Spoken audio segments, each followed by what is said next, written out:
साथियों नमस्कार, स्वागत है आप सभी का आपके अपने इस YouTube चैनल विजिटेरिया में। दोस्तों मैं हूं एडवोकेट मजीद त्रिपाठी। दोस्तों आज की इस वीडियो में हम लोग डिस्कस करेंगे सरफेसी अधिनियम की धारा 14 के बारे में। सरफेसी अधिनियम की धारा 14 जो मजिस्ट्रेट CMM कलेक्टर को ये पावर देती है कि उनके क्षेत्राधिकार में जो भी प्रॉपर्टी किसी भी बैंक में एज ए सिक्योरिटी बंधक या फिर मॉर्गेज रखी गई है, डिफ़ॉल्ट होने के केस में उस पर बैंक को पोजीशन दिलाया जाए। जो सिक्योर क्रेडिटर हैं बैंक वाले, उनको उस पर कब्जा दिलाया जाए ताकि बैंक उस पर अपना फिजिकल पोजीशन ले करके उसकी नीलामी करके वो अपना पैसा वसूल ले। तो मेनली ये सेक्शन इसी पे काम करता है। अब इस पर प्रश्न आपका सबसे महत्वपूर्ण ये होता है कि क्या DM साहब कोई नोटिस आपको भेज सकते हैं फिजिकल पोजीशन ऑर्डर देने से पहले? पहला प्रश्न है। और दूसरा प्रश्न ये है कि क्या कोई बॉर्वर DM के ऑफिस में, कलेक्टर के ऑफिस में या CMM के ऑफिस में जो भी कॉम्पिटेंट अथॉरिटी है वहाँ पर आप कैविएट फाइल कर सकते हैं कि नहीं? कैविएट एक प्रकार से प्रक्रियाओं में सुनवाई के अवसर का एक प्रार्थना पत्र हो सकता है। कह सकते हैं कि भाई आपको बिना सुने आपके खिलाफ कोई भी ऑर्डर न किया जाए। तो यहाँ पर ये दो महत्वपूर्ण प्रश्न आप लोग के मन में हमेशा आते हैं और आप लोग हमसे पूछते भी रहते हैं। तो चलिए सबसे पहला हम लोग क्वेश्चन जो डिस्कस कर रहे हैं कि क्या DM साहब, क्या CMM, क्या कलेक्टर सेक्शन 14 के अंतर्गत बारोवर को नोटिस देने के लिए बाध्य हैं अथवा नहीं। उसके बाद हम एक क्वेश्चन अपनी तरफ से आप सबको बताएंगे जो कि बोनस पॉइंट होगा। तो देखिए सबसे पहले तो हम आपको बता दें कि सेक्शन 14 एक प्रकार से केवल बैंकों के लिए ही बने हुए हैं। कहा जाए तो इसमें DM, CMM या कलेक्टर के पास ऐसा कोई पावर नहीं है कि वो बारोवर को नोटिस इशू करके अपना पक्ष रखने के लिए अवसर प्रदान करे। ये धारा सेक्शन 14 सिर्फ और सिर्फ इंफॉर्मेटिव होता है कि इसमें कलेक्टर साहब के पास बैंक अपने अधिवक्ता के माध्यम से, अपने एडवोकेट के माध्यम से एक एप्लीकेशन फाइल कराते हैं। उस एप्लीकेशन में बहुत सारे डॉक्यूमेंट लगे होते हैं जिसमें कि उन्होंने 13/2 की नोटिस समय पे दी, 13/4 की नोटिस समय पे दी, उसमें पेपर पब्लिकेशन किया है और उसमें जो प्रॉपर्टी डीड है वो है, और साथ ही साथ बैंक स्टेटमेंट्स वगैरह सारा कुछ वो लगा करके एक एनेक्सर बना करके एप्लीकेशन फाइल करा देते हैं।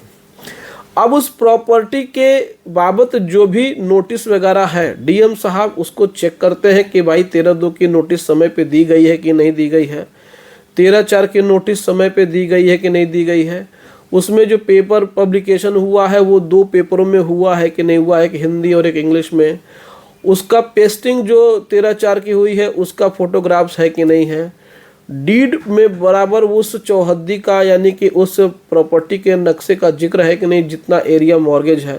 इन सारी चीज़ों से सेटिस्फाइड होते हुए DM साहब ऑर्डर कर देते हैं कि भाई इस प्रॉपर्टी पे पोजीशन दिलाया जाए और संबंधित SDM और तहसीलदार को वो पावर ट्रांसफ़र कर दिया जाता है और फिर वहाँ से अग्रिम कार्रवाई के लिए चली जाती है।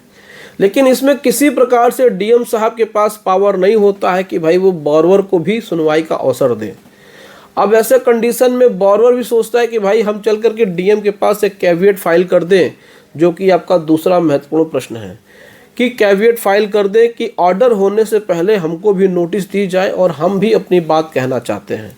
तो देखिए यहाँ पर किसी प्रकार से ट्रायल नहीं चल रहा है, यहाँ पर किसी प्रकार से कोई भी विचार नहीं चल रहा है, किसी प्रकार से कोई भी ऐसा दोनों पक्षों को नोटिस नहीं गई है। तो जब तक किसी भी मामले में 2 पक्ष नहीं होते हैं वहाँ पे कैविएट आप फाइल नहीं कर सकते हैं। साथ ही साथ सेक्शन 14 के अंतर्गत कैविएट फाइल करने का कोई भी प्रोविज़न नहीं दिया गया है, इसीलिए आप यहाँ पर कैविएट फाइल करके अपनी बात को नहीं रख सकते हैं।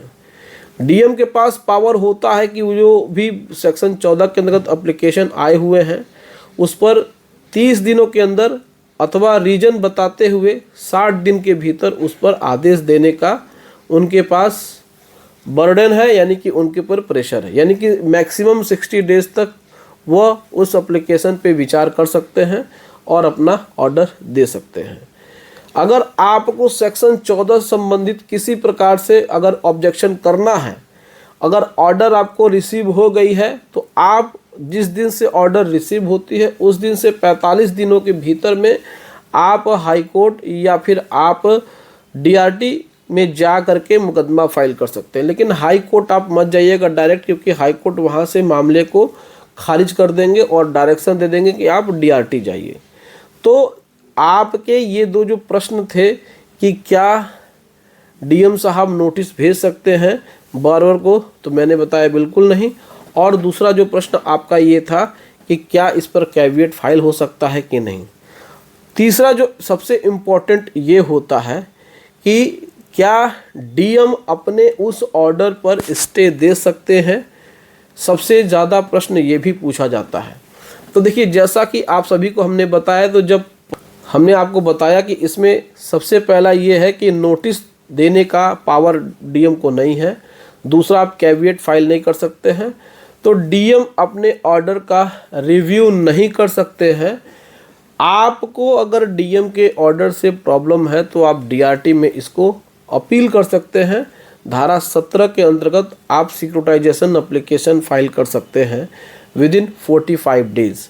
अगर आप 45 डेज़ के अंदर नहीं कर पाते हैं तो आपको फिर लिमिटेशन पीरियड के सेक्शन 5 में जा कर के फिर वहाँ पर आपको अपने लेट केस फाइल करने का या लेट अपील करने का कारण बताना होगा। फिर वहाँ से आपको मंजूरी मिल जाएगी, वहाँ से क्लियरेंस मिल जाएगा, तो फिर आप वहाँ फाइल कर सकते हैं।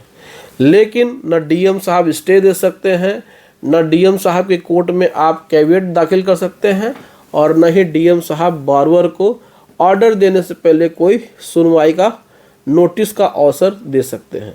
तो ये जो 3 प्रश्न हैं सेक्शन 14 के बारे में, ये बहुत ही महत्वपूर्ण प्रश्न है।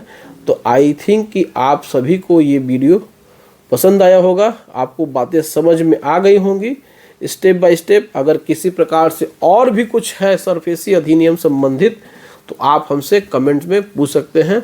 और अगर आपको लीगल सर्विस, लीगल एडवाइस की ज़रूरत है तो स्क्रीन पे हमारा व्हाट्सएप नंबर दिया हुआ है, आप हमसे संपर्क ज़रूर करिए और आपको लीगल सर्विस और लीगल एडवाइस मिल जाएगी। चलिए मिलते हैं नेक्स्ट वीडियो में। वीडियो अच्छी लगी हो तो वीडियो को लाइक और शेयर जरूर करिएगा, और चैनल पे नए हैं तो चैनल को सब्सक्राइब जरूर करिएगा। Thank you so much. जय हिंद दोस्तों।